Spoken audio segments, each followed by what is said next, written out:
The criticism of Chelsea, of course, over the last few seasons is their inability to find the back of the net. What they've done is just buy everyone now and hope that somehow it's going to work out in the final third. We've talked a lot, obviously, about the signing of Delap. Well, you can add now João Pedro, the latest name of squad members amongst Chelsea. Jamie Gittins, of course, joined as well. These are all according to reports that these are going to be a done deal. Mario is with us, Mark Ogden as well. Mark, what the heck is going on at Chelsea?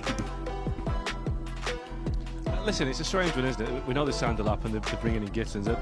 This one just seems to be a case of, well, Newcastle want him, so let's go and sign him to stop a Premier League rival getting in. There doesn't seem to be any logic to it. It seems to be a case of let's just get as many players as possible and try and find a way to play them. But they must have about 8, 9, 10 forwards right now, and I think Delap's a decent forward, but I think the rest of them, I'm not too sure they're going to make them any better. For those who haven't seen him play at Brighton, where's his best position? What does he offer, Mark? And is he worth this money? Well, he'll play off the front man. He'll play off Delap or off Nico Jackson. He'll float around the front line, which a lot of players do these days. He can play on the right and the left, but he likes to play just as the second striker. He's a decent player. He's got a lot about him. He's got a lot of tenacity. He developed Brighton last season. He's got a bit of a hot temper, I guess, so putting him and Jackson together might be a bit of a problem considering the red cards he's been collecting recently. But he's a good player, but I don't know if he's the sort of player that will take Chelsea from where they are to where they need to be. But again, it's just a case of signing a player that other clubs want and try to find a way for the coach to fit them in. But he's a decent forward, there's no doubt about that. But again, I'm not quite sure that he's the guy that's going to take them to win the Premier League, for instance. And that is the problem, isn't it, Mario? If I'm a Chelsea fan watching this, I'm thinking, right, we've brought another attacker who's a 6 or 7 out of 10.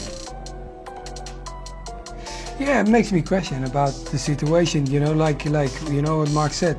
Look, you have a striker already. We talked about Jackson prior to this. You understand that he needed competition. You bring Delap in, and now you have a situation of someone that wasn't even... I don't think this was a long situation on their mind of thinking like, oh, we want to get, Pedro in. Okay, you get a player in that I clearly think that, okay, he's got a call up for Brazil, so he's clearly moving forward. He's very creative. He comes up, he sets people up. So it's not that it's about the ability of the player, but it's about like he likes a free role. That's where he, especially the last season for Brighton, that's where he operated more than as a striker. But who else plays there for Chelsea? That's Palmer. That is their main guy. So I'm asking now, okay, are you now backing up players and saying like, but you don't need to back up. You got a full squad.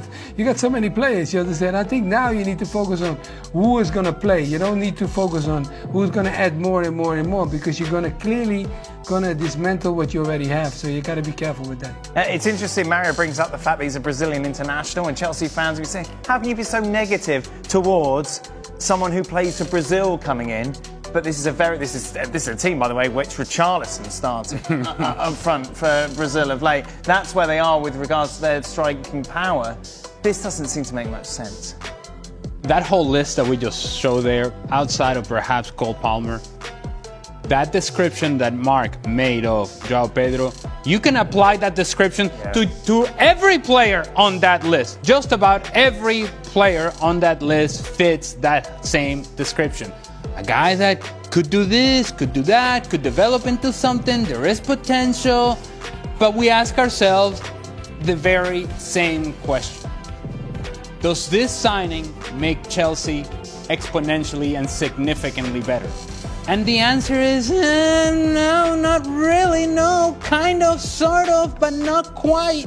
And that's where I think I have the issue with Chelsea is that, look, you want to spend your money?